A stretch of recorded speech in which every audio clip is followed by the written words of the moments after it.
right. But we didn't do a small portion. I didn't talk about it. It's about special need kids. You have to accommodate special need kids also. So their learning style will be much different than a normal kid, right? So when you are preparing a curriculum,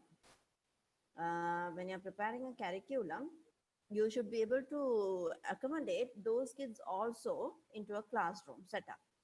So you have to modify your curriculum if you have a special need kid in your class. Okay. So, and special need kids need more patience, more time, and different styles of learning methods. You have to, and also you have to be ready to use different types of AIs. It means AIs in the sense, um, how, how we say AIs in the sense, like aids,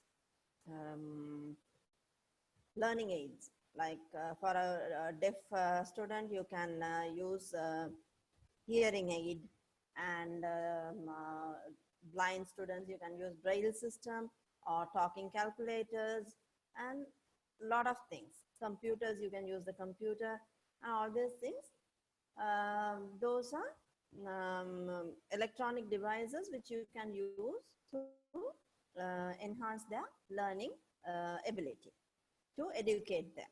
So you have to adjust the curriculum if you have a special need kid in the classroom, because their learning styles are so different, which you will learn in like you have a subject in B.Ed, special education is early childhood. So you will learn about special need kids in B.Ed in a vast manner. But here you have to know that special need kids learn bit differently in classrooms. So in curriculum making, you have a subject called curriculum designing, isn't it?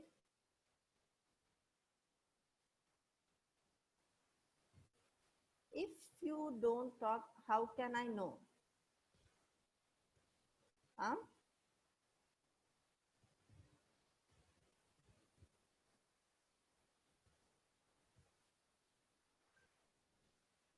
Sangavi?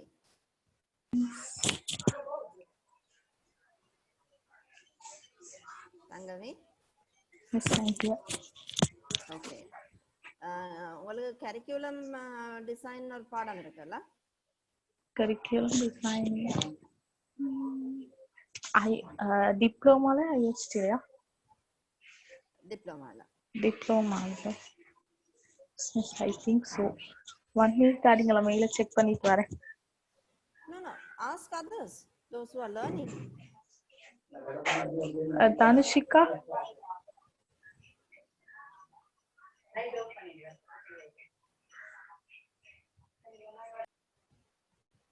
Tanushika, do you ma?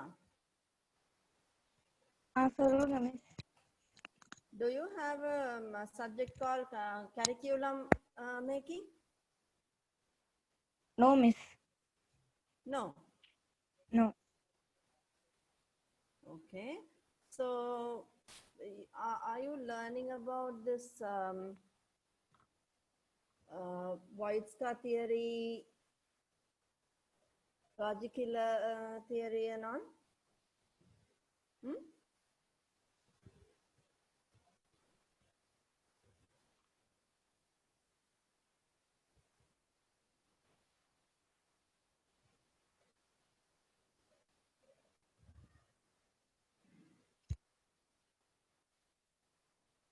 Have you known about Raji Emilia approach in curriculum development? No miss. No, miss. No. No. You don't have a subject of curriculum development in this? Already?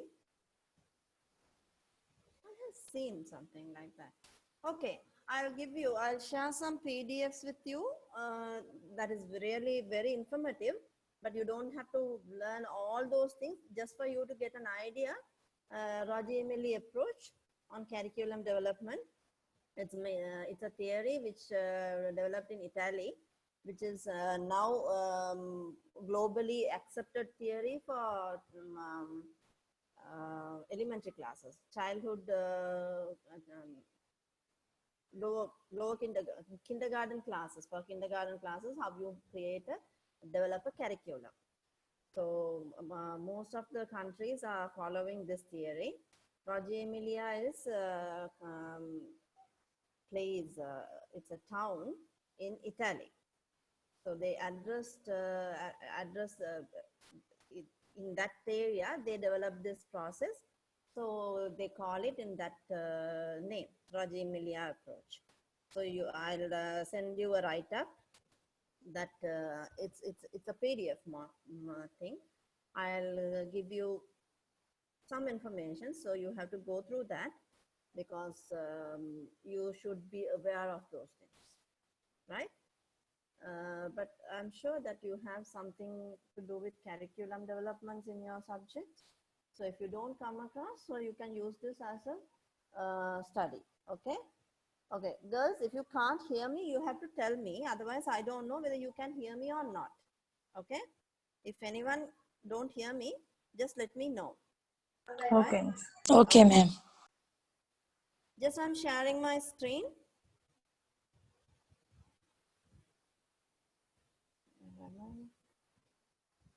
Okay, I'm Miss, sharing my screen.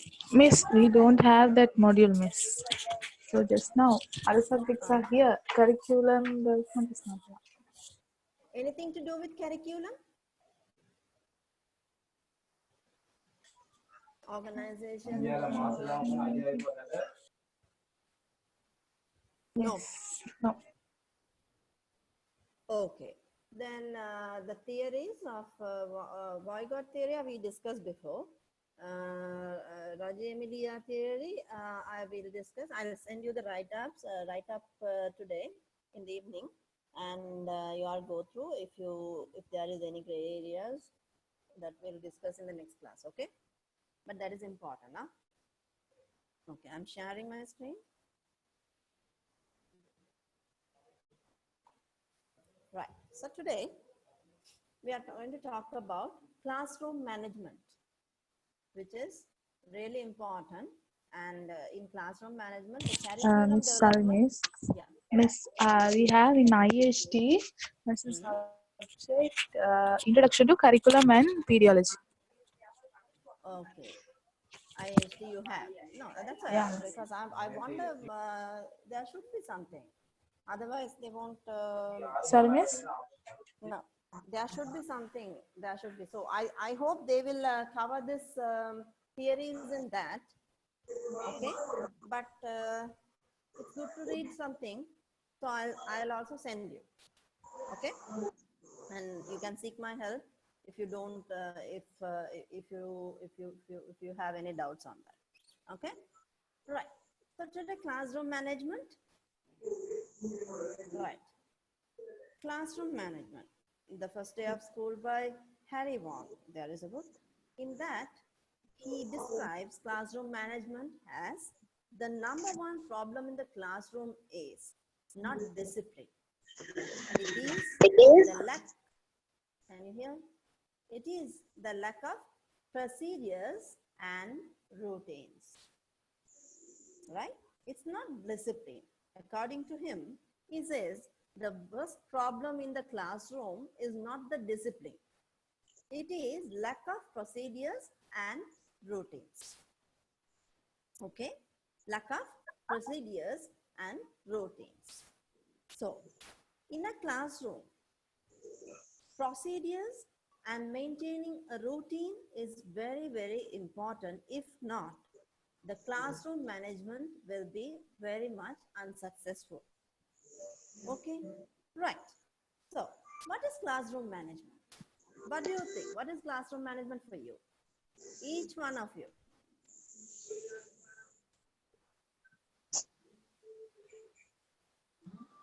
Managing the classroom Like Yeah, classroom management is managing the classroom. Yes.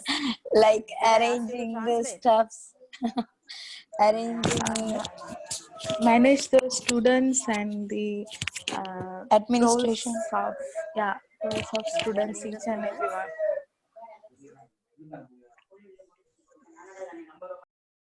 according to their Use different techniques to teach students. using different techniques to teach. Okay, what else? What else?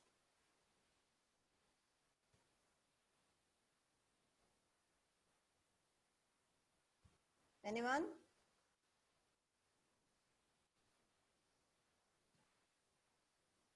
Make communication relationship between teacher and students.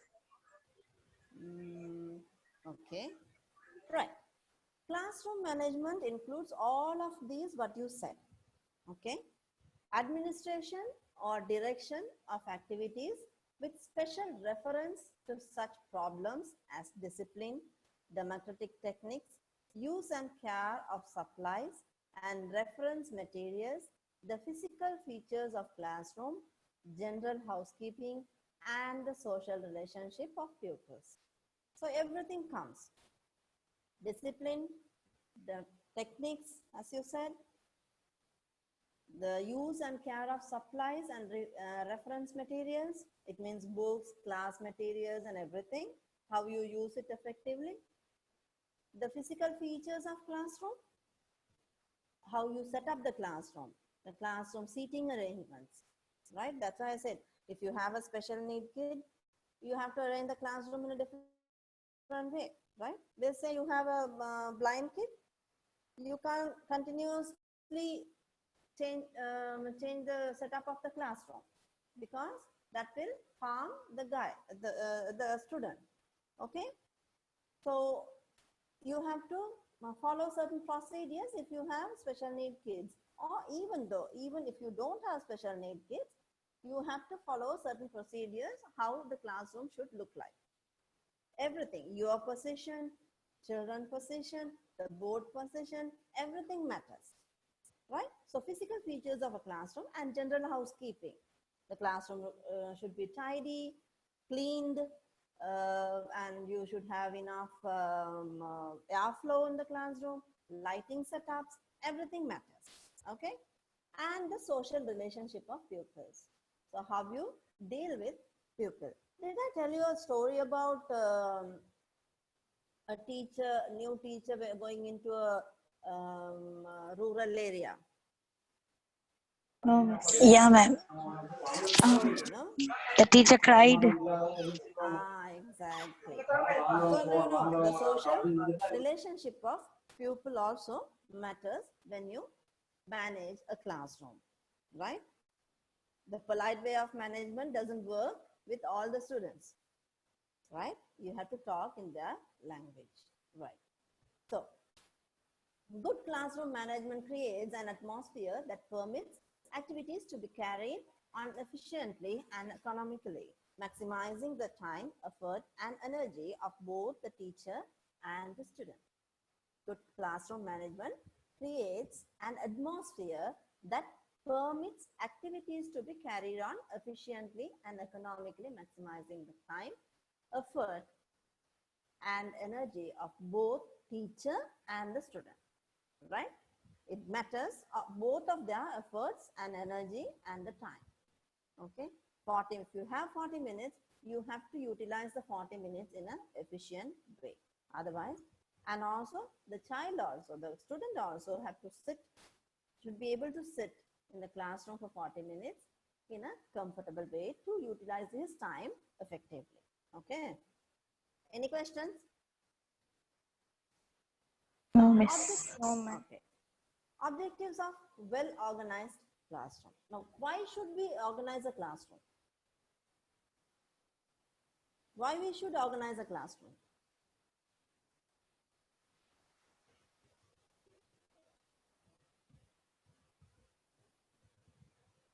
Otherwise, principal will punish you. Otherwise, principal will give you a memo. Isn't it? Yes. No. Then I thought that. Then why should we arrange a classroom? What will happen if you don't organize a classroom? Students will feel miss. Students will feel mess. Miss. Okay. What else?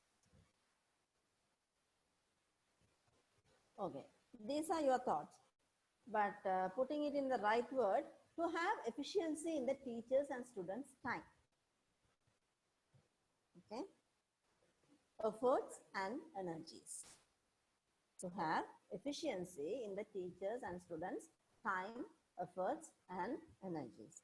If the class is not organized, if there is no timetable, if there is no seating arrangements, if there is no light, you have to run here and there to make it. So you are wasting time, you are wasting your effort and also your energy, right? So organizing, well-organized classrooms will reduce your energy, the amount of energy that you spend and the effort you put. So you can put your effort towards the study packs and study materials, not in the arrangements. Second one, to efficiently use the physical facilities of the school. To efficiently use the physical facilities. Now, if you organize a classroom, the board will be in the certain place, the books will be in certain places, and you can distribute the books, you can distribute papers, you can distribute study materials efficiently if the class is properly organized. And you can use all the materials which is given by the school and also the facilities which is available in the school in an efficient way to make it make use in the teaching process. To promote an atmosphere which foster imaginative and creative activities.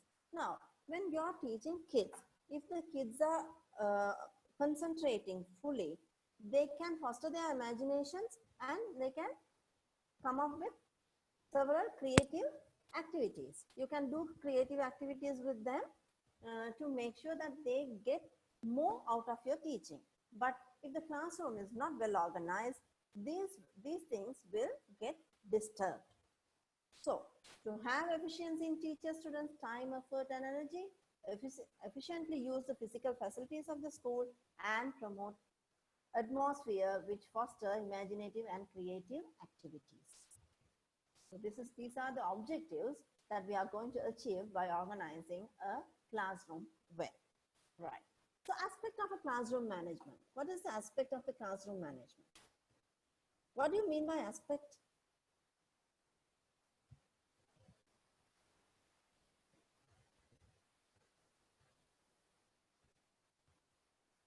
What are the things that we are going to concentrate more on? Right. Managing physical environment, establishing classroom routine, and directing and controlling learning. Okay. So, managing the physical environment. What is managing physical environment?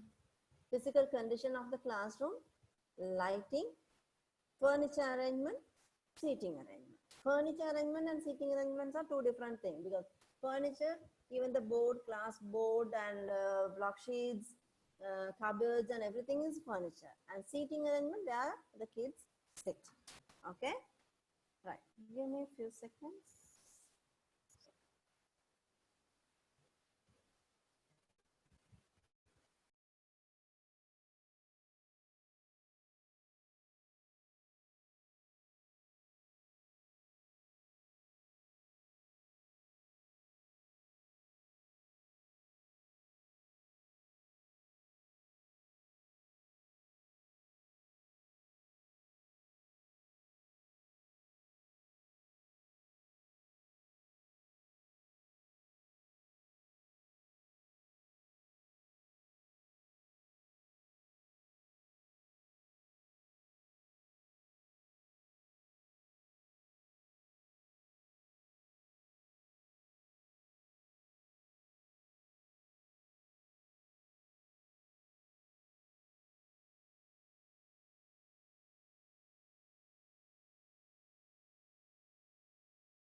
Sorry.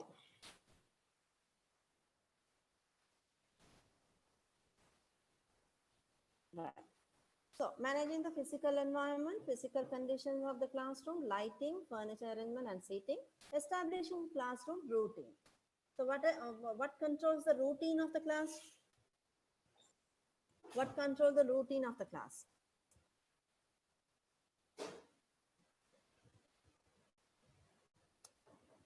We all have that in the classroom. What is it? Tanya? Timetable. Ah, exactly. Timetable. So that manage the most of the routine of the class.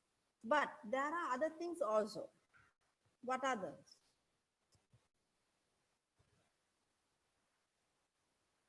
Sweeping chart.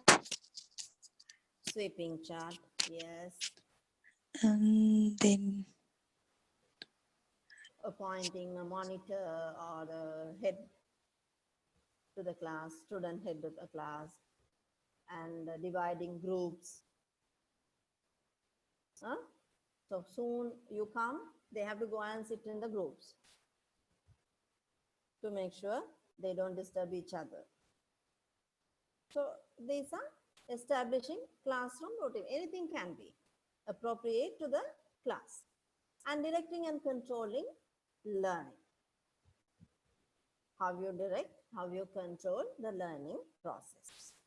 So those are the aspects of the classroom management which you have to consider mainly. The classroom management goes in a circular.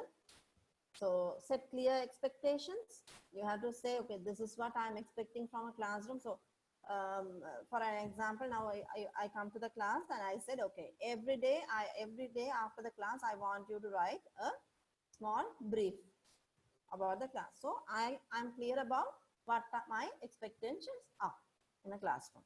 So set clear expectations. So it means you have to concentrate more in the classroom, because otherwise you can't write an effective summary, right?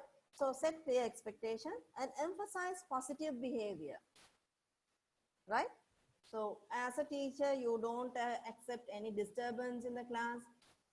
If you don't accept it, you have to mention it clearly. Okay, this is the way that I need my class to be. It should be an interactive class, or it should be a silent class, anything, but you have to say, and you have to emphasize it should be positive also. And make learning purposeful. We are sitting in the class to learn. So make learning purposeful and stop unwanted behavior immediately. You have to address to the inappropriate behaviors immediately, and you have to make sure that you are stopping those behaviors. So, and model courtesy and compassion to students. So if you want them to do certain things, you have to follow that first. Model courtesy and compassion to students. So unless you attract the students, unless you inspire, the teaching is not going to be effective anymore. A teacher who cannot inspire students cannot give proper learning. So learn to inspire. So to inspire, you need to maintain certain qualities in you, certain characteristics as a teacher, right? That is why in Sri Lankan schools, we expect modest dressing in classroom, right? Where mostly saris in the classroom, right? And certain schools, they maintain a proper dress code, proper color, or any particular way of putting the hair. And all those things are maintained in certain schools to maintain this model courtesy, right? And to make sure that teachers are inspiring students. If you ask the student to maintain silence in the class and within the classroom time, if the teacher goes out and gossip or engage with the unwanted talk with another class teacher or another adult, the student will automatically get the lesson, automatically get the information that he also It is acceptable for him also to go out of the class and do certain things, right? So as a teacher, there are things that we have to accept, we have to follow, and we have to maintain. There are things that we maintain, right? Principles in classroom management. What are the principles in classroom management? There are certain things that you have to consider as rules of when you're trying to manage the classroom. Consistent, proactive, discipline is the crux of the effective classroom management, right? The crux in the sense, that is the main ingredient, main important thing.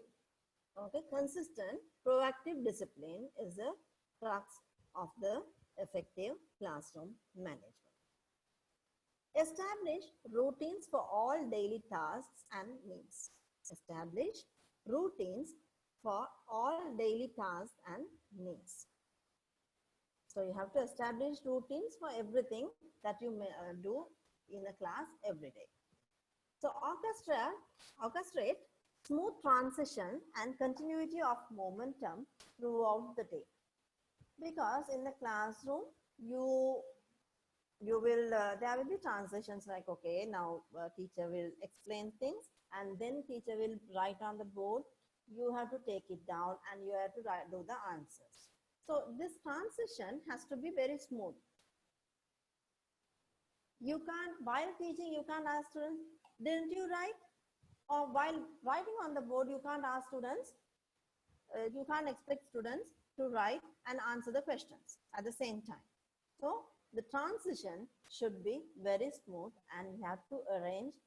Orchestrate means you have to organize your teaching things accordingly, right? You have to have a proper notes of lesson or proper method of teaching, and you have to be prepared. Okay, this is what I'm going to do first, this is what I'm going to do second, this is what I'm going to do third. So this will transit them smoothly throughout the class. Strike a balance between variety and challenge in the students' activity. Strike a balance between variety and challenge in the students' activity. So if you keep on doing the same thing, if you keep on doing the same activity in everyday class, that will make the class student boredom. So you have to have certain creative ways of doing things. Give me a second.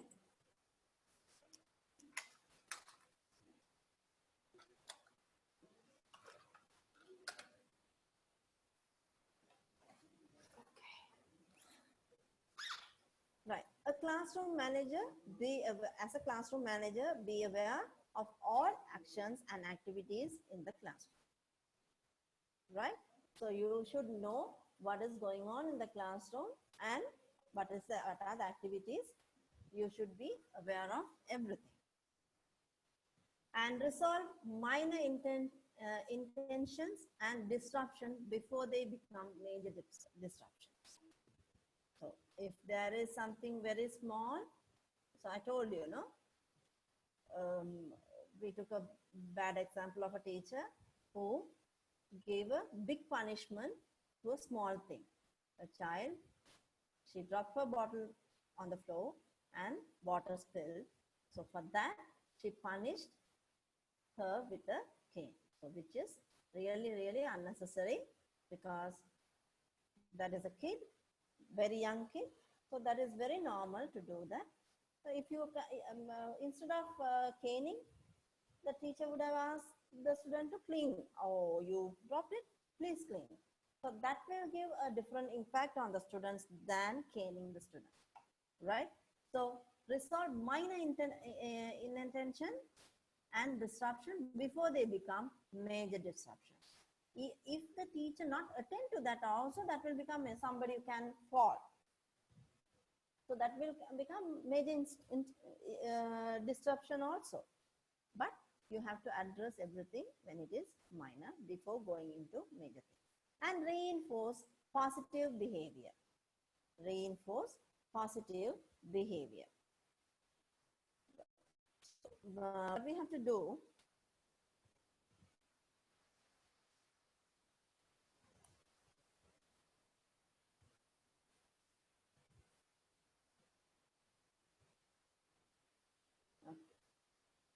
we reinforce positive behavior. If somebody behaves in a proper way, positive way, okay, we'll say when you ask questions, a student answered quickly, you reinforce. What is reinforcement? We learned about this word before. What is reinforcement?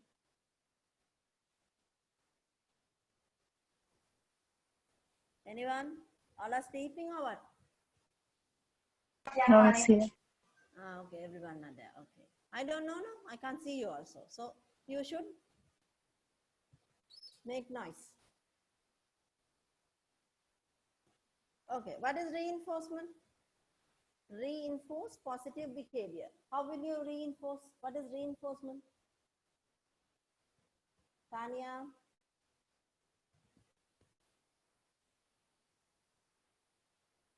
Tanya?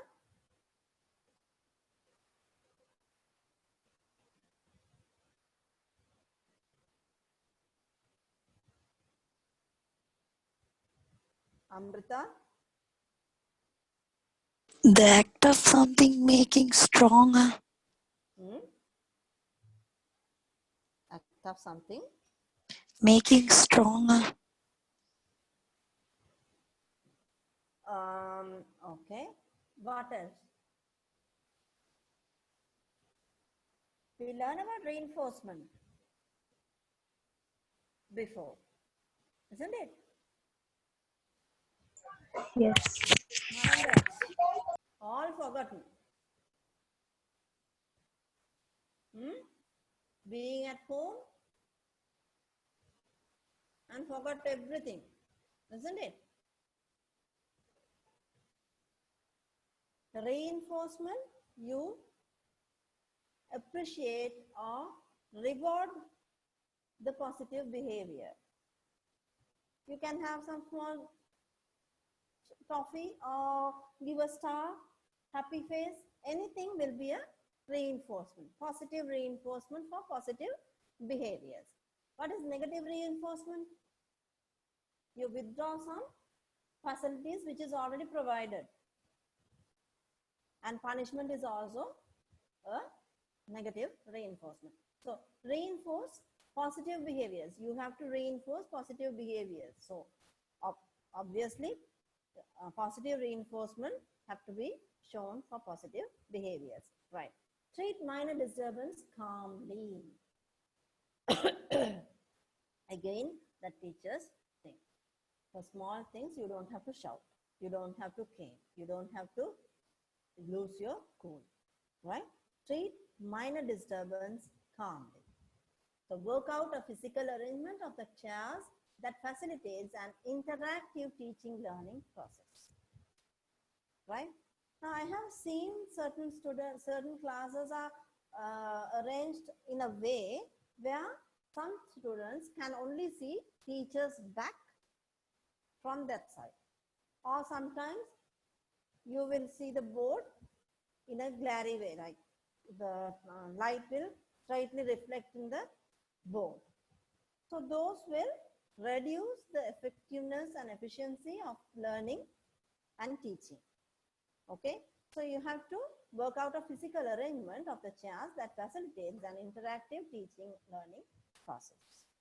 You should be able to see each and every child's face from the place where you stand, and vice versa.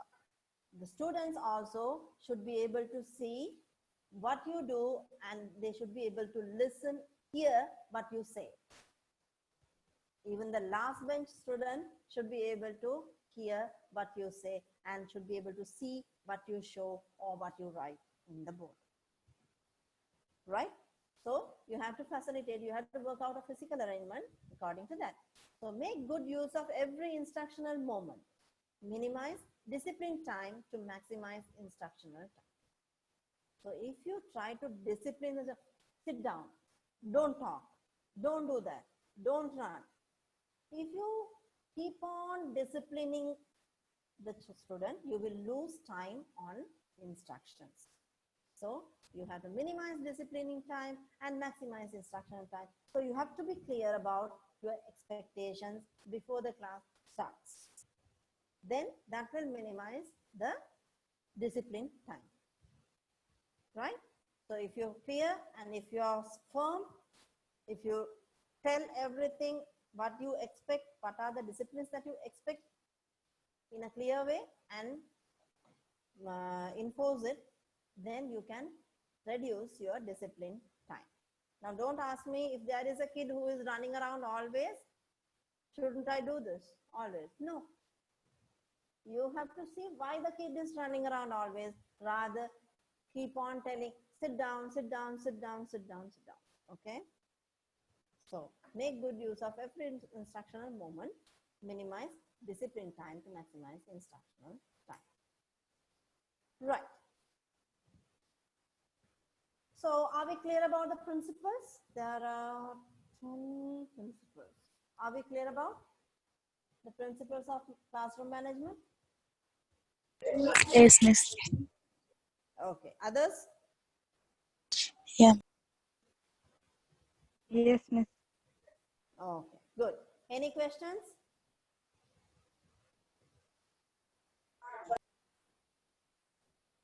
Any questions? No. Okay. Right. Important functions of discipline. Now, what are the functions of discipline? We are going to see only the important things. It is necessary for socialization, for the learning of standards of conduct that are approved and tolerated in any culture. Now, it is necessary for socialization means you are disciplining kids, students in a way for you to maximize your instruction things in the class, and also for them to learn effectively and teach effectively and all those things. But then again, the disciplines are important for socialization because something is there which is relevant to certain societies, certain cultures. There are something which is relevant only to those certain society and but which cannot be acceptable by the other community or other society. But here, okay, somebody tell me, why are we asking all the students to wear uniforms? Why can't they come in any dress, colored dress? Why are we Because imposing? everyone is same. If some students are like they are rich, they will wear in a different style. Some student will wear in another style. So they might feel like difference, no? They might feel differences. So we are accepting, we are saying all the students are same. And there we are trying to create a culture which will be tolerated by all the cultures wherever you stay. Okay, so which is approved by all the cultures, something that you are trying to discipline it, which can be approved. Now, you should not lie. Yeah, in any culture you should not lie. You have to behave properly. Yes, in any culture you should behave properly. You should respect the adults. Yes, any culture you have to respect adults, right? So there are certain common things which we have to maintain in a cultural thing. So you are socializing the kid through discipline, through the disciplinary functions. Okay, so that is very important. And again, it is necessary for normal personality maturation. Now, when a student in a continuous discipline atmosphere, that will help the students to normal maturation. They will mature in their life in a process, right? They learn how to sit in kindergarten. They learn how to talk to adults. They learn how to write. They learn how to obey. So they mature in the other classes to another step. So that is a normal personality maturation will occur in all the students if you keep proper discipline in a classroom setup. It is necessary for the internalization of moral standards and obligations. So there are moral standards in a society. So by disciplining, you are imposing moral standards and taking responsibility, taking obligations, right? So by disciplining, we can impose moral standards and obligations which is needed in a internalization. Okay, right. And it is necessary for the students' emotional security, right? So the student knows if I maintain my discipline, I will be accepted, I will be respected, I will go places, I can achieve lot of things. So the emotional security, the other person is, when the other kid is also equally following, that will give a student emotional security that okay, this is accepted by everyone in the class, right? So I don't have to. So there is no indifferences. You are not treating one student in a way and the other student in another way, right? So emotional security is maintained in every student by maintaining discipline in the classroom. So important thing to deal with discipline in a classroom is to maintain emotional security of each student. Right. Any questions?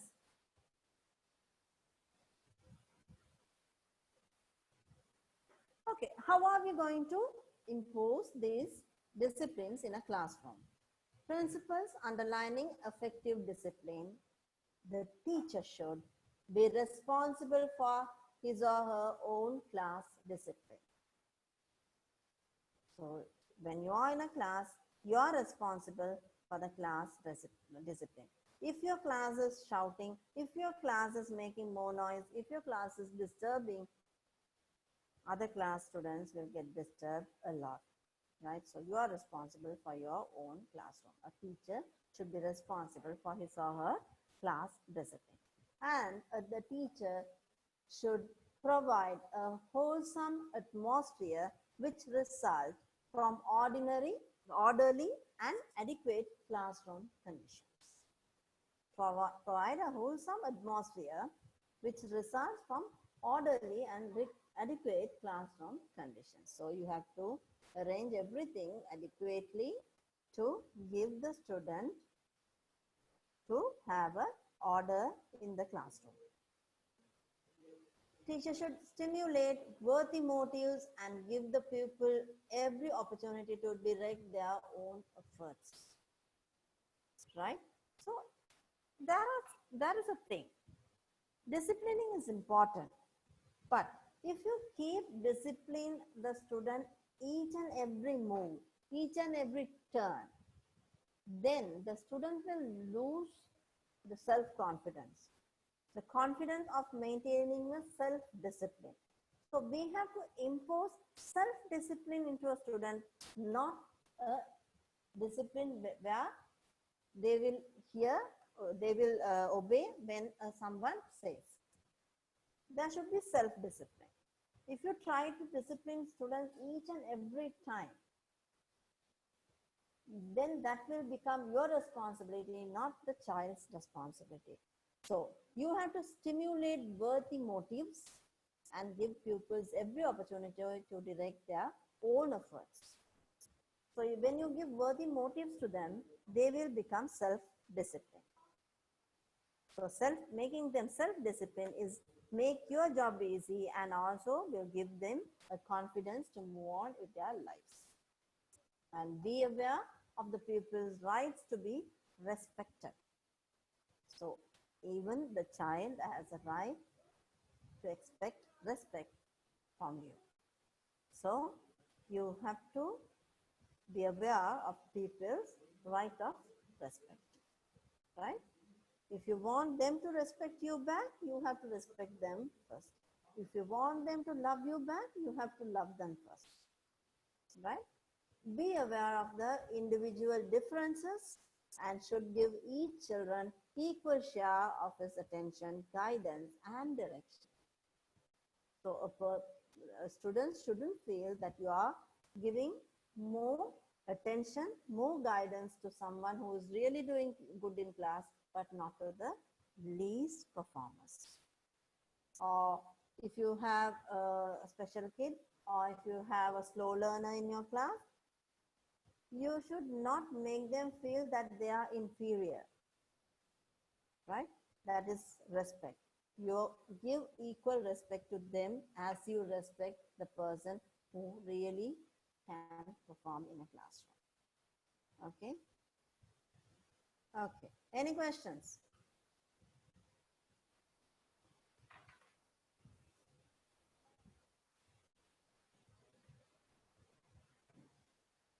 No.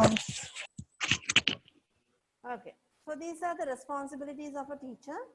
The teacher should do all these things to maintain discipline in a classroom. Causes of disciplinary problems. Now you will face a lot of problems when you impose class discipline, right? So there can be cause. Why you get problems when you impose discipline or when you manage a classroom, right? Especially disciplinary. First is teacher factor.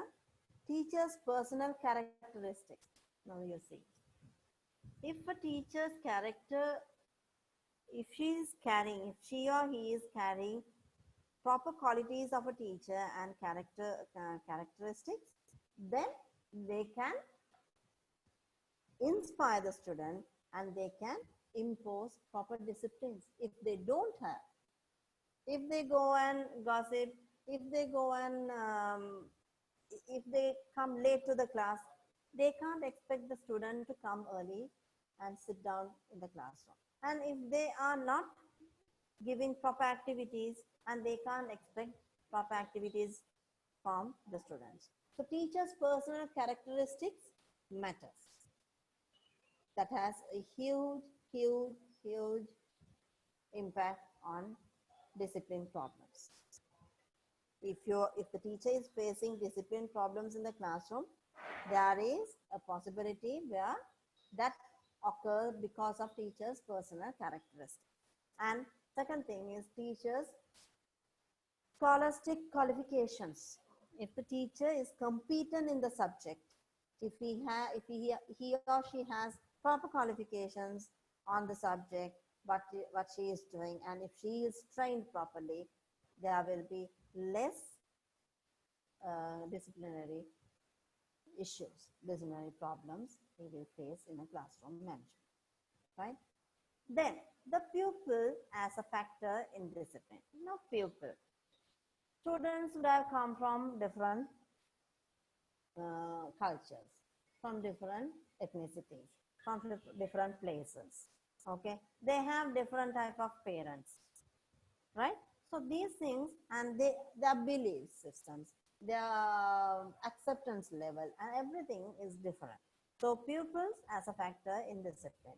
So their attitudes, behaviors, beliefs, and everything will cause disciplinary problems. And school as a factor in discipline. Now, if the school is not strict, the school management is not strict about the discipline, if the school is very lenient, now you are being very strong in your disciplinary actions, but the school doesn't consider that as an important thing, there is a huge problem in disciplinary issues, right? So there are three factors: teacher factor, pupil factor, and school factor, right? Right. Any questions? Anything unclear?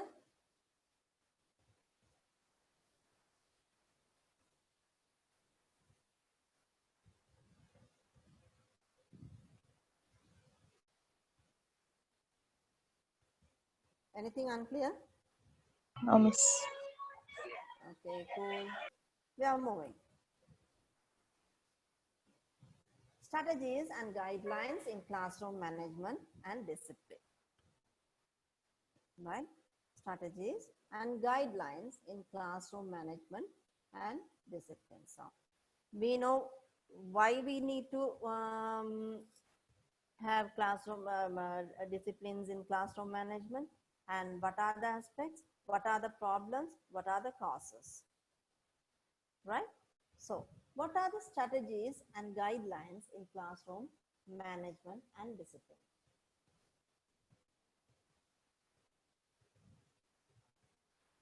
Okay, tell me some strategies that you could use.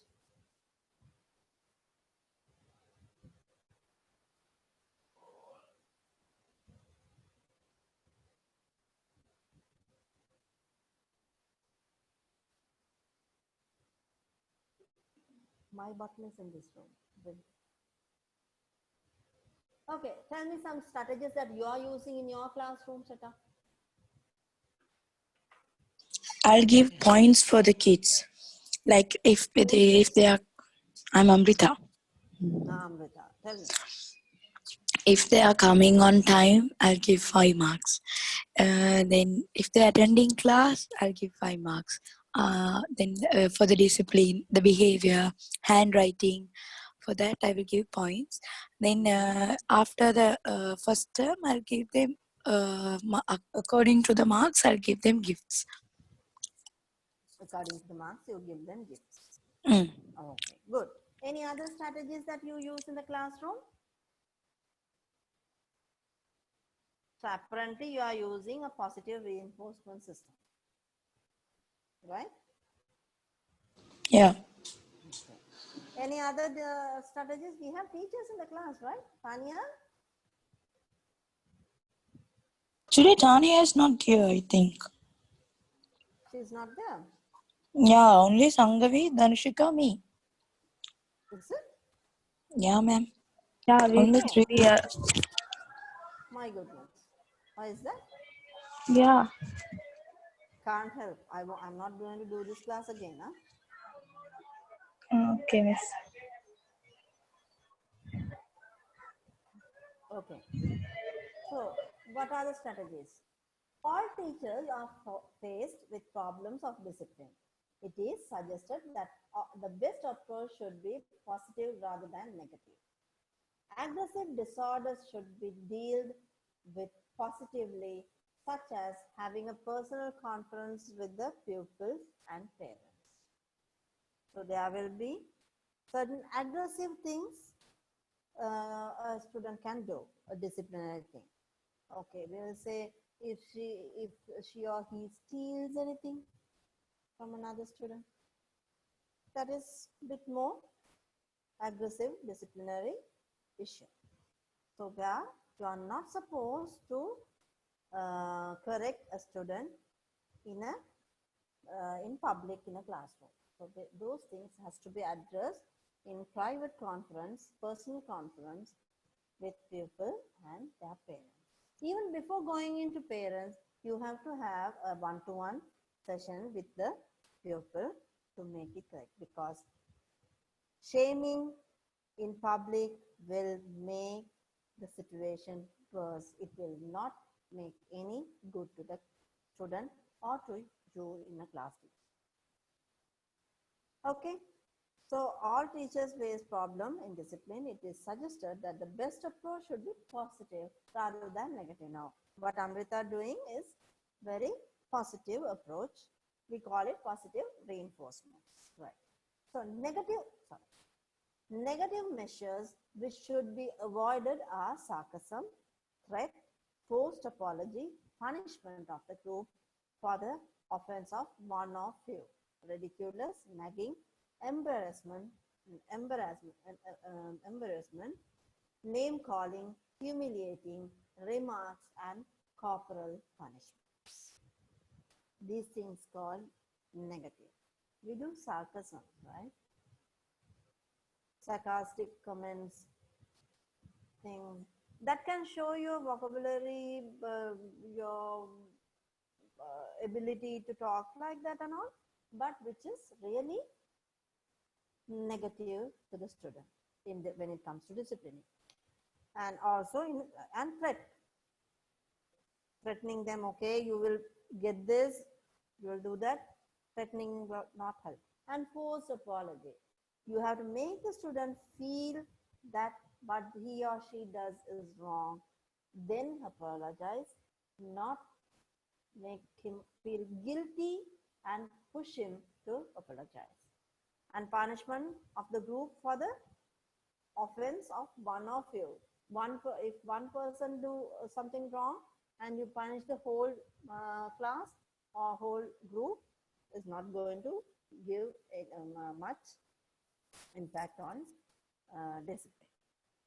Nagging, keep on saying things, embarrassment, making them embarrassed, and name calling, giving nicknames and all those things. You know, I had a client who has social phobia for a long time, and he has some subfertility issues. It means he doesn't have kids for more than 10 years now after marriage, and he has social distance issues, I mean social fear, everything. You know what is the main underlying problem of that? That he had been called names when he was schooling by a class teacher, and that continues throughout his school life. The name which that master created, so that made him withdraw from social connection, right? So we had to work from that point. This was happened when he was in the grade 4, and now he is 39-year-old adult. You see what is the impact of these negative things? So which we should not do. The name calling can go throughout their lives. Some students are there, they take it very light and they can move on, but not all the students. So better to avoid, right? Humiliating remarks. You give remarks, very humiliating remarks in public class. And corporal punishment like caning, asking them to kneel down, and all those things will be negative measures, right? So those also strategy. Most of our teachers use as strategies to discipline, but those can be create negative impact on students. So these comes as negative strategies. Teachers should always take note of the following. What are the notes that she has to take or he has to take? Establish good routine habits and keep pupils busy. So you have to make sure that people are busy with your activities, not with their activities. Establish good routine habits and keep people busy. Stand a place in the room where everybody can be within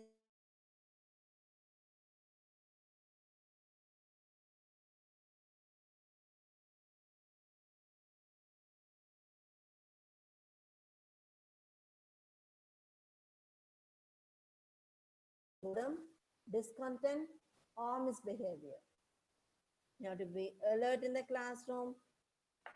Even though you are facing the board or anything else, you have to be alert, and you have to make sure nobody is bored, nobody is discontent, nobody is misbehaving in the classroom. Call on pupils who do not pay attention or who may begin to be disorderly. This happens in our classrooms from those days, right? If the teacher gets to know that we are not obeying the class or we are distracted from the classroom, they call our names and make us stand and ask, okay, tell me, what did I tell you now? Then we look up and down and we get the result for that. Okay. So We did that, right? We also, as students, we also came across all these type of things. So we know how to handle those type of students in our class too. Firmness and forcefulness in speaking can make the pupils be attentive. So you have to be very firm in your voice and very forceful, saying that this is really important what I'm talking. Okay, before you start something, you say, okay, you pay close attention because I will ask you questions. So you're forcing them to pay attention. Or you will say, okay, no, take a note on this. You will get a question in your exams in this subject, particular thing. So you are being forceful and you are being firm in your speaking. That will make pupil be attentive. So you have to take this as a note. Remain calm and positive even in an emergency. When emergency occurs, if you start crying or if you start crumbling more than the student, will give you bad impression. The students will lose their confidence in you. Okay, so remain calm and poised even in an emergency. Right? If there is a fire alarm in the school and if you run before the students, that will not help, and that will completely lose their confidence on you. So you have to be calm even in an emergency. Right? Any questions so far?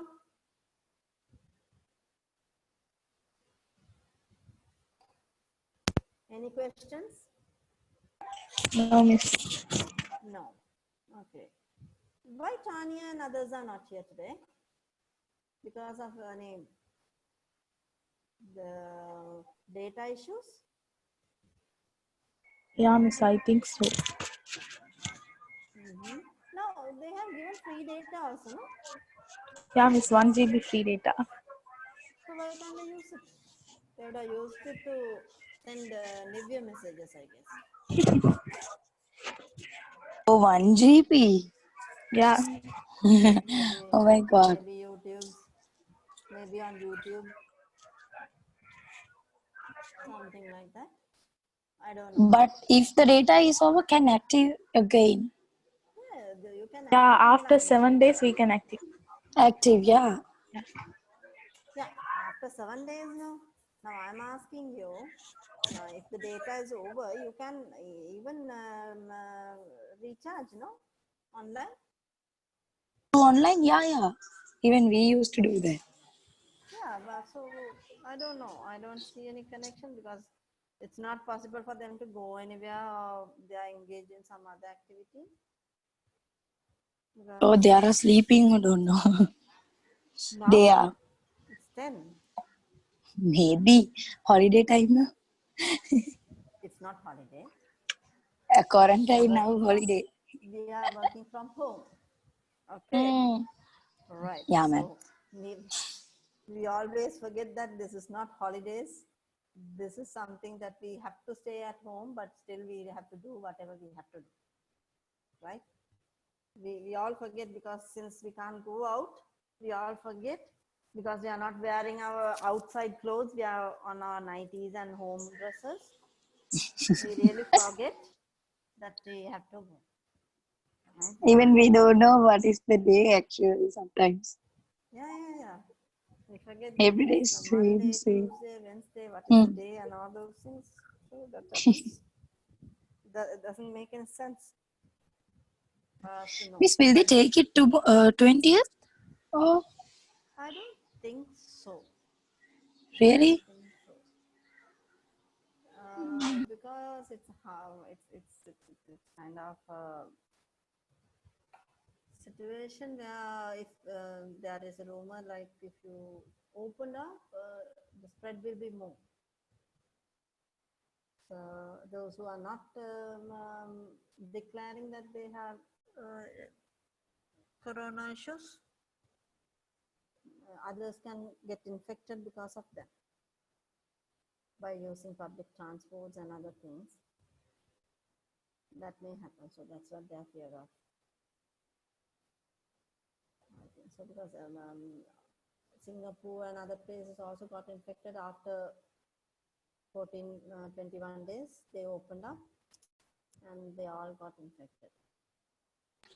Oh my God. A lot of people got infected. So they will keep until this kind of thing. Even though we open, they have to Yeah. wait for a long time to open the airports and close. Mm. If they don't do that, then no point we are being inside for a month, and all these quarantines will not help, will not make any sense if they open the airports and close. Now. But for election purposes, they might, I guess. So we have to take our own measures. Right? That we have to do that. Let's see how it goes. With God grace, everything will fall into places, I guess. Okay, ways to avoid serious discipline problems. So know the subject matter and be well prepared. So you should be able to know the subject matter and well prepared how we are going to teach. Call on class to order as soon as the bell rings. Right? So then you are not taking another teacher's time for arranging your class. So call on class to order as soon as the bell rings. Follow an established routine every day until students learn to follow it automatically. So you have to establish some routine and you have to follow that every day until they become used to it. Okay? They follow automatically. Okay. And when they start following automatically, if you stop the routine, again, they will fall back. So you have to keep certain routines continuously. Have all the needed materials and equipments ready for you so you do not waste students' time getting things arranged. So once you have to keep everything arranged. If not, you are using your students' time. You are wasting your students' time. Walk around the classroom whenever possible to make sure all the students are doing what they are supposed to be doing. Right? You have to walk around the class to make sure that everyone are doing what they are supposed to do. And check on the previous assignment promptly. So that's very important. You have to check on the previous assignment which you gave, whether they have done it, and you have to correct. So that has to be done promptly. Make it clear to students that you expect them to work. So you are not the entertainer there. You are not there to do their work or anything. You are an instructor. You are a classroom manager. So you have to be very clear that you want them to work. Okay? Just sitting there, just chatting will not help, right? So for that, you also have to maintain certain characteristics, as I told you before, right? If you give work and if you fall into your phone or if you go out to chat, then they will also do the same thing, right? They should know that you are watching. Ways to avoid serious discipline problems again, allow reasonable amount of time for special activities. Allow reasonable amount of time for special activities. What is that?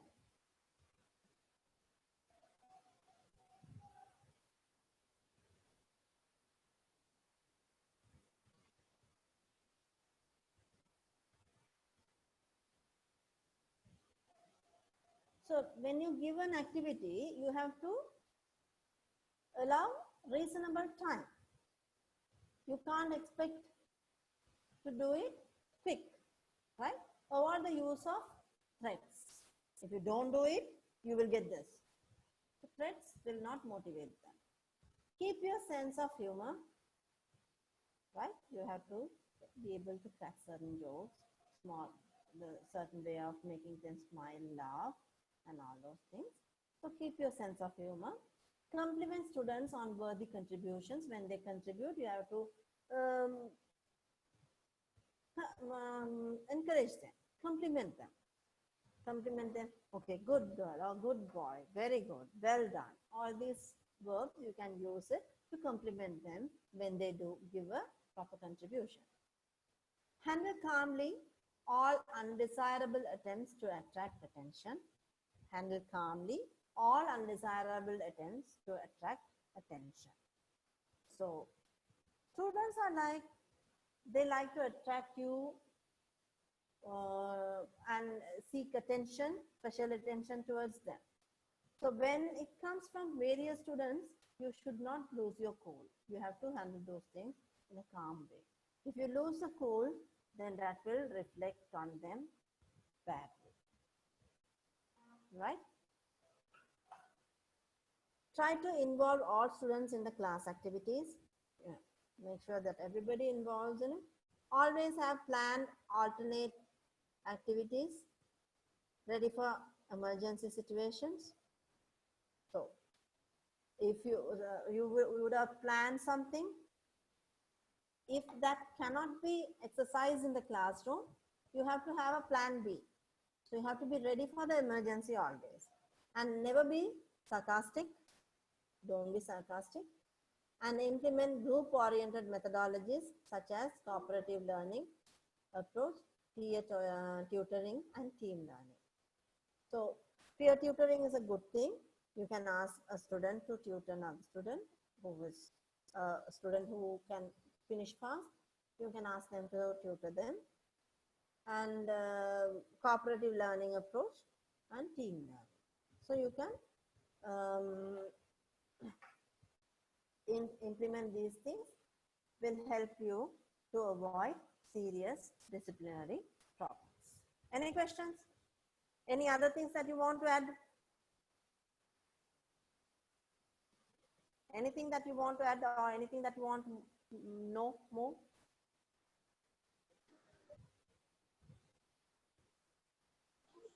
No, miss.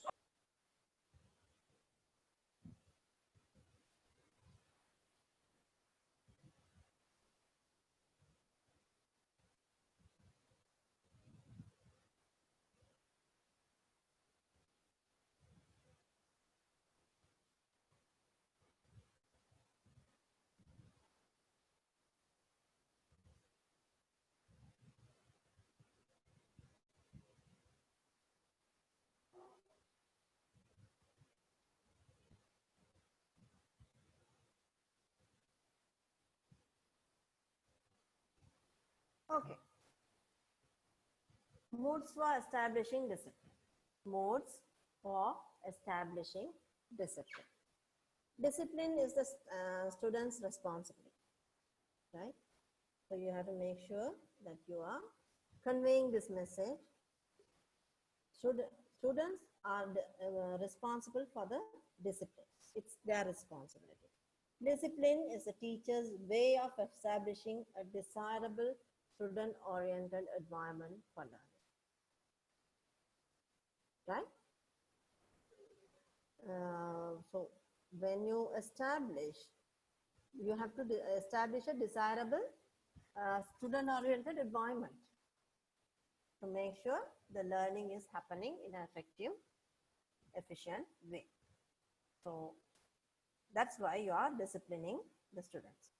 Discipline is coupled with effective teaching strategies and techniques. Discipline is coupled with effective teaching strategies and techniques. So you have to use your teaching strategies and techniques to enhance the disciplines.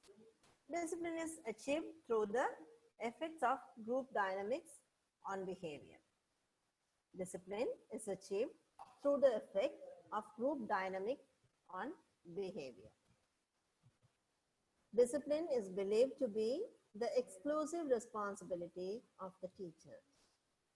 So it's not only students' responsibility, it's also teachers' exclusive responsibility.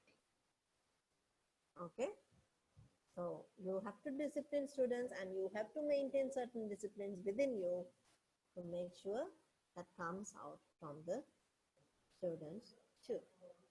Okay, so those are the modes for establishing discipline.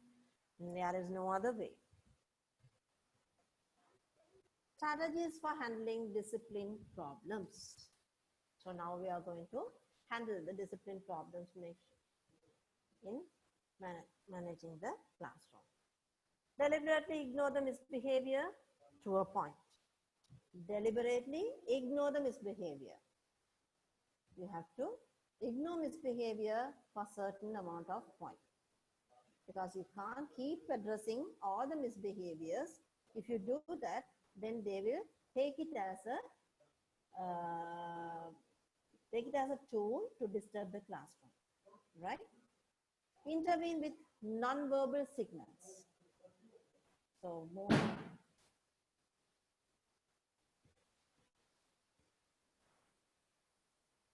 So intervene with non-verbal signals. So you have to use non-verbal signals to intervene when a misbehaviorism going on, and reduce the distance between the offender and you. So if a kid is misbehaving, you will reduce the distance between you and the misbehave, but you ignore the misbehavior, and you intervene by non-verbal signals, and you go closer to the misbehaving person to make sure he stops the misbehavior. Make an effort to rekindle lost interest. Okay, so you make an effort to make them pay attention and pay interest towards what you are doing, and use the humor to diffuse tension. You can use humor as a tool to diffuse the tension. So some strategies, and give functional assistance to perplexed students. So there are students who cannot cannot perform as others do. So you give functional assistance to perplexed students. So you give some functionalities. Do things differently now and then. So don't keep a monotony type. Don't just do things in a same way every day. Just keep some varieties. Give support through routine. Some students need it more than others, right? So to obey the routine, you have to give support, because some students might need more than other students. Some students, they are very obedient. They have this disciplines at home also, so it's easy for them to follow the routine and follow the disciplines. But for some students, it's not that possible, because they don't have disciplines at their homes most of the time. So you have to make sure you support more those type of students, and use non-punitive exercise. Use non-punitive exercise. What is non-punitive? What is non-punitive?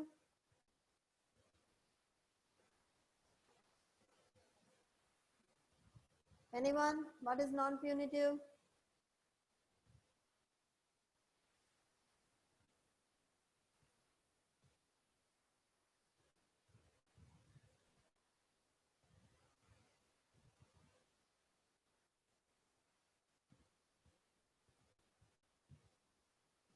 What is non-punitive?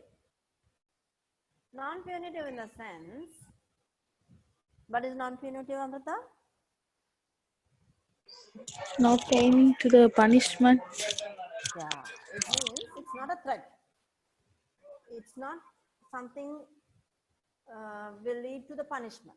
Okay, so you have to use something where it doesn't make the child to feel that he is heading towards a punishment if he doesn't do, or if he does, right?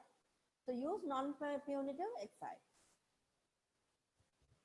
without threatening with a punishment or any other reinforcement, negative reinforcement.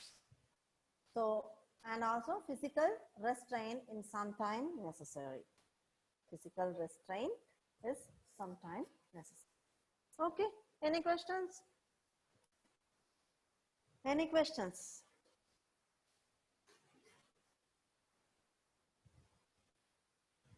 Okay.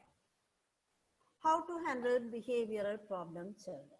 So there are students who has behavioral problem because of the cultural background, because of the social background, mm, because of their nature, right? Everything can lead for their behavioral problems. Each one of the students might have behavioral issues in a certain time. Okay. According to research, the common characteristics of Filipino children with behavioral problems are dishonesty as shown in lying and cheating in examination, timidity and shyness even among peers and family,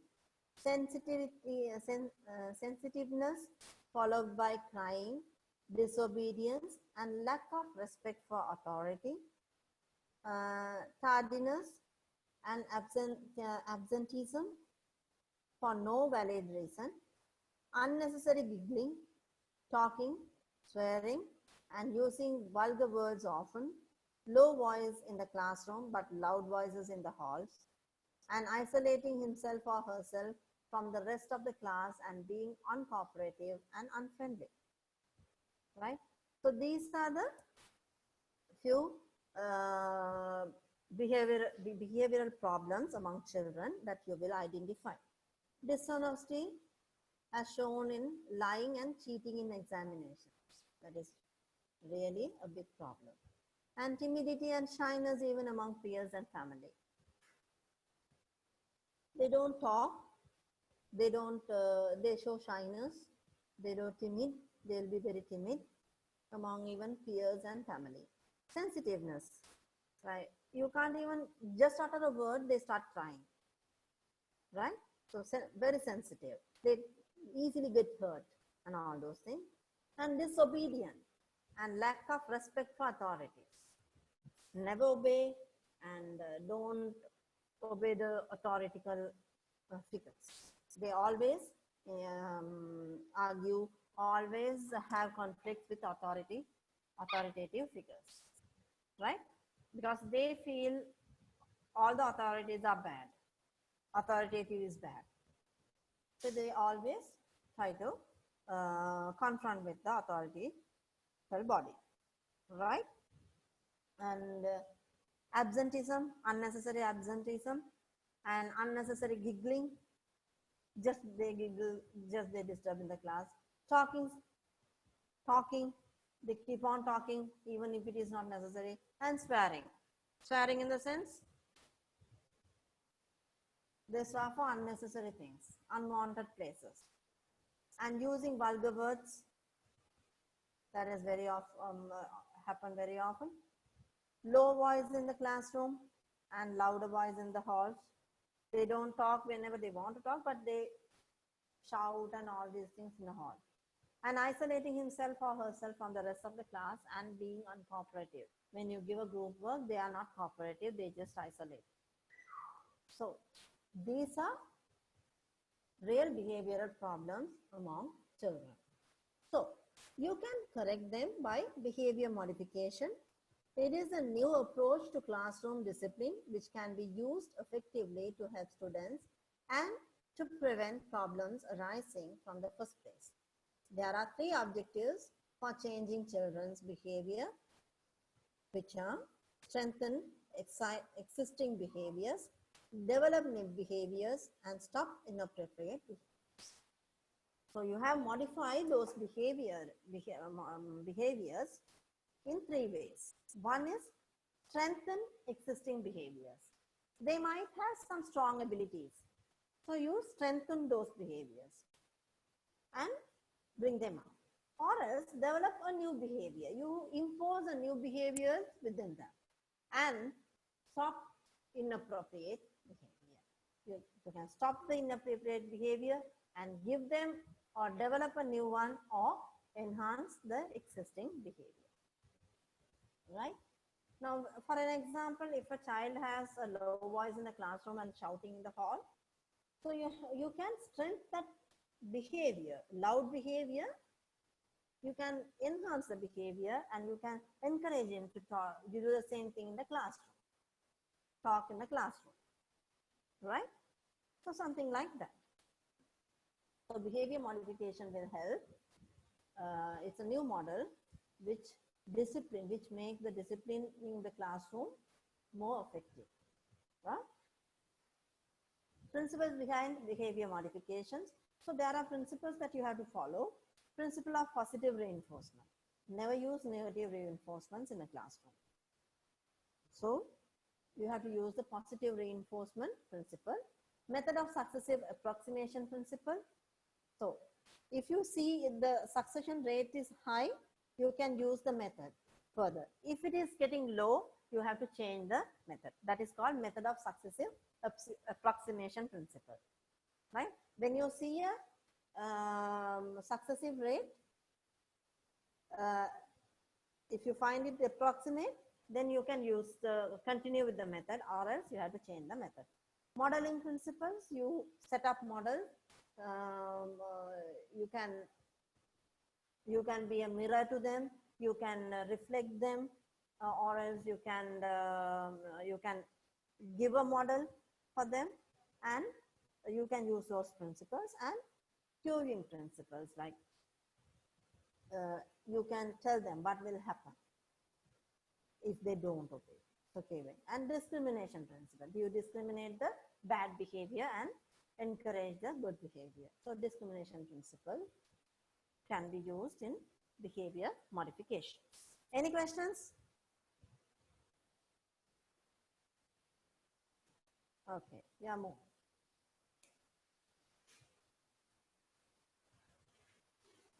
Next is substitutional principles. So you can substitute certain behaviors. Intermittent reinforcement principles. You can use reinforcements. Before we said positive reinforcement, now here intermittent reinforcement principle and station principle. You can stick them to some station, and extinction principle. You can give them some holistic thoughts, and you can tell stories and something like that. Extinction principle.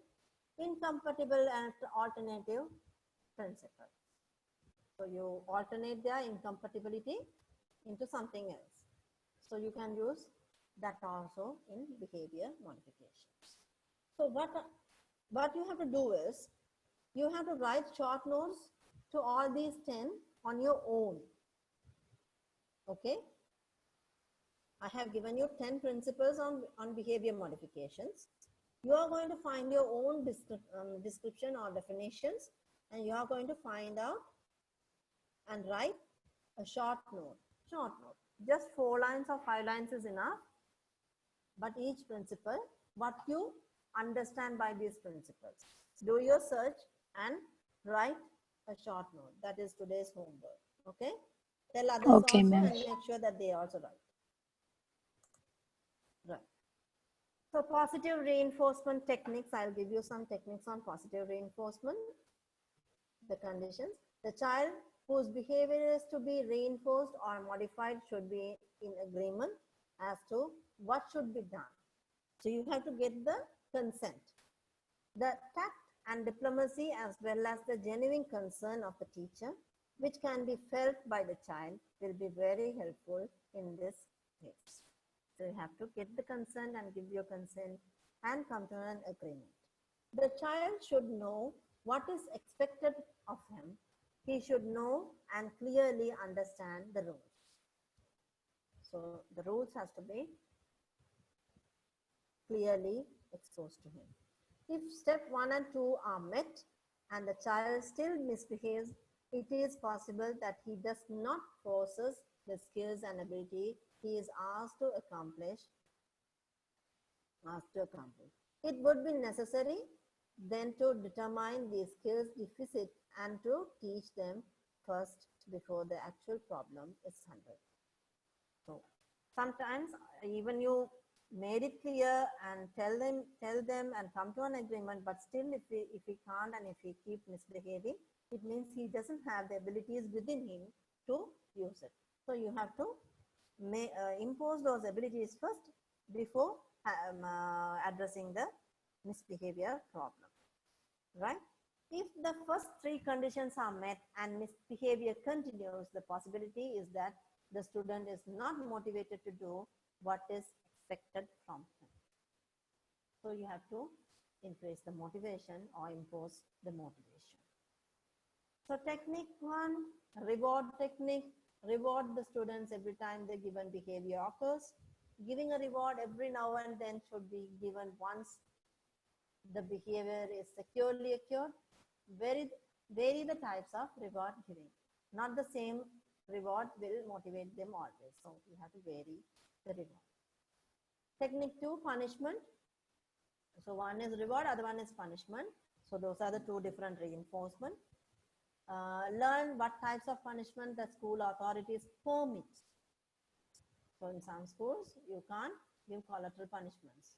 So you have to choose some punishments which is effective. Learn what punishments can be given. Never assign extra homework as punishment. So you should not assign extra homeworks as punishments. Then they will lose the interest towards studying. So you never assign extra homework as a punishment. Okay.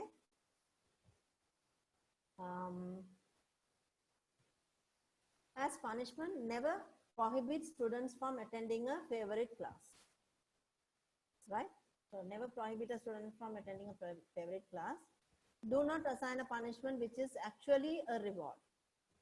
Do not assign a punishment which is actually a reward. Now, asking a student to go out of the class or go to the grounds, don't sit in my class, sometimes that can be a reward for him, not a punishment for him. Okay, so don't do that. Never strike. Sometimes students like to do certain things.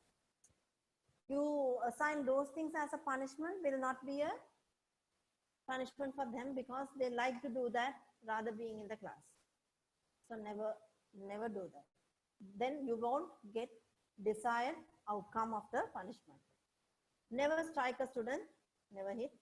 A punishment should come early in a sequence of misbehavior and should be systematically applied. Right?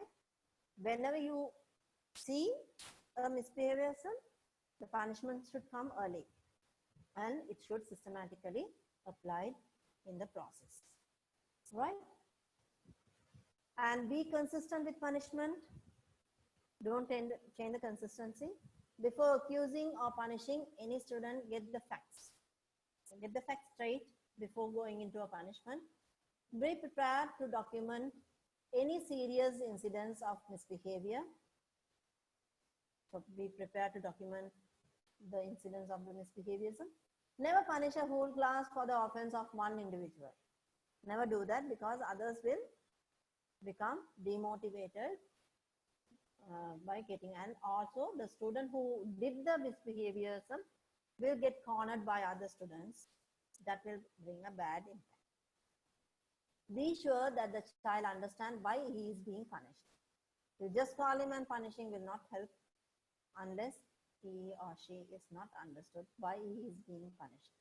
Punishment is more effective if the teacher already has a positive relationship with the pupil.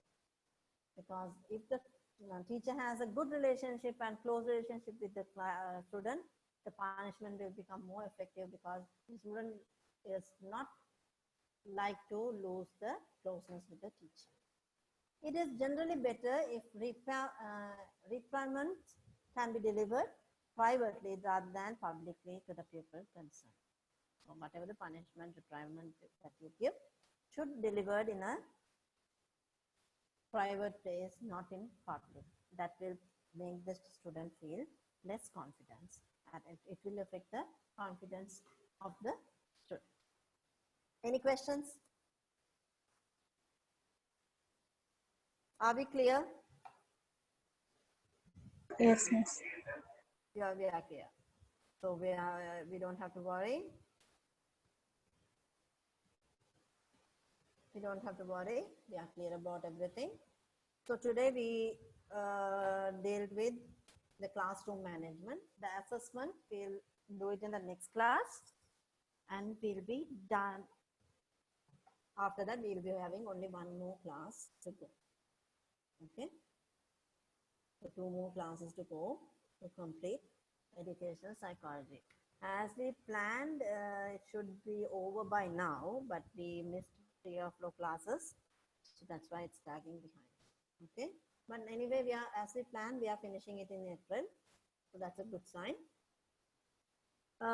Any issues that you're going through so far in collecting this, or anything that we have missed so far? Just go through all the notes what I have given already. And if you are missing with the notes or anything, any subject matters that we have to cover, just come up with those things and make sure that you are learning the child psychology which we discussed early in the class, and try to relate. It's not just what you get in a piece of paper. It's combined with your practicality and also with your knowledge of the subject. Okay, so use it. Use what you study in your classroom setups and whatever you practice, and see the success rates and everything. Okay, right. So that's it. We are winding up the class for the day, if there is no questions. And I want all your homeworks to reach me through mail or in the Moodle. Okay? So convey the message to all others too. I'll see you tomorrow. Okay? Okay, miss. Miss, that Okay, is miss. Okay, Yeah, miss. come. Case study. Yeah, case study. I will send you Sangavi. okay, miss. That is for tomorrow's class. I send it to you today. So Send the make sure slides that also. yeah, previous class slides I will send Yeah. you. Okay. Okay, previous class slide. What did we do last class in guidance and counseling?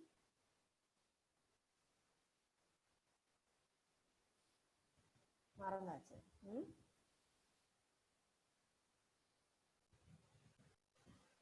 Marandacha.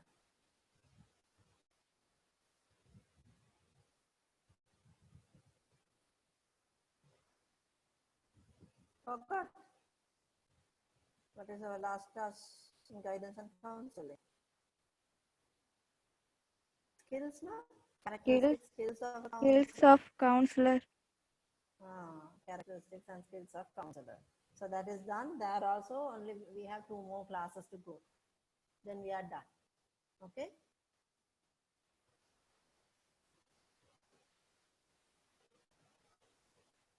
Roles and characteristics and skills of counselor. Skills of counselor. So that is done. No? Yeah. So you want that to be mailed, isn't it?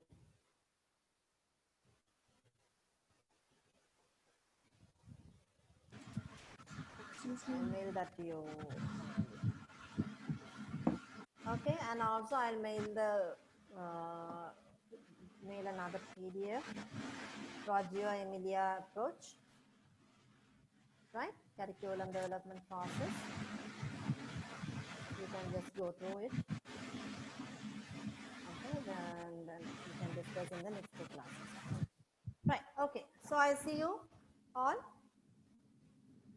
Miss, sorry, I could attend the class today. Who's this? Tanya, I'm Jessica? done. Yes. Why, what's wrong with you? No, I went to the shop today. Curfew is lifted. No, we have a shop. That's Okay. So that is also important, but you have to attend the classes because you're yes, not yes. concentrated. Huh? So I have given you some work. Ask from Sangavi and Kanshika